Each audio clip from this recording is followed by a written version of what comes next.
Okay, so this is an example of using maybe a few less reverbs. This track has 3. I'm going to play just a short example.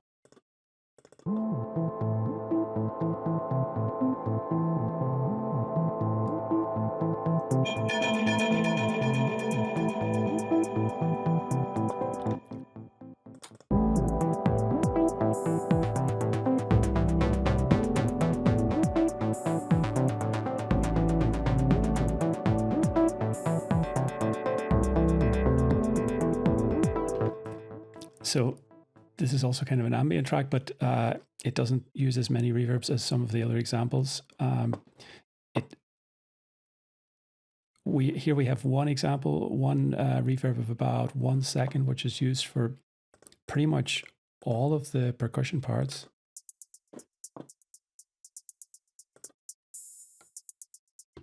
I can just toggle it off and on.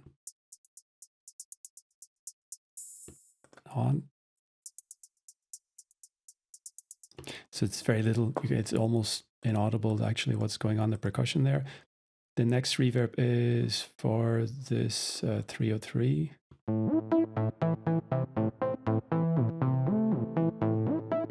And then without it.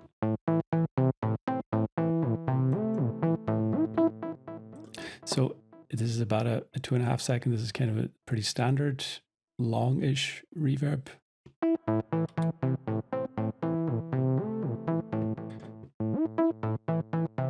But the main part of that is actually the echo, which phases and brings it about back on itself again. So the reverb is there to give it some space, but the echo on that sound is actually the main component.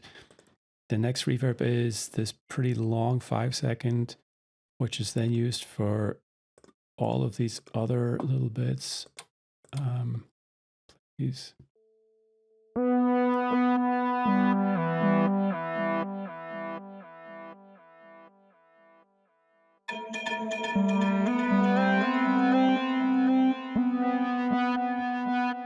So, and then without it, you can hear that.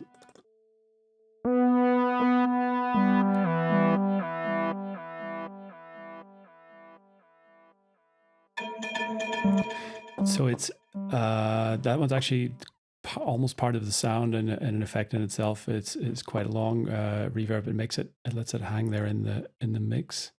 Let me just play that back in the mix.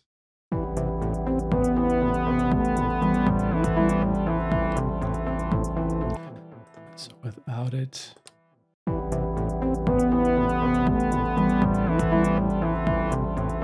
Yeah, I mean, it adds something to it. It adds a bit of character. It would be okay by itself without the reverb, almost.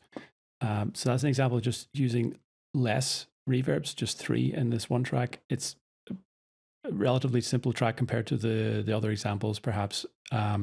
Probably could have used a couple of more reverbs in here to dedicate to individual instruments to give them slightly their own space. But as it is, it's not too bad. It just about works. I would say it just about works as it is.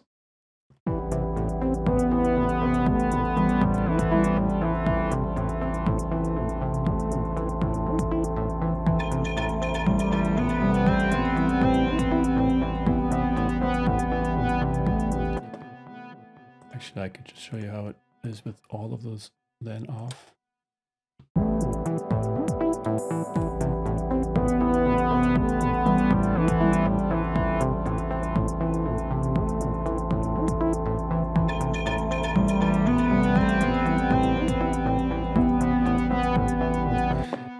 Yeah, so actually most of the sound in that is really the echoes and delays that are on the synthesizer parts. The reverbs are not as important as in the other track, the other ambient examples.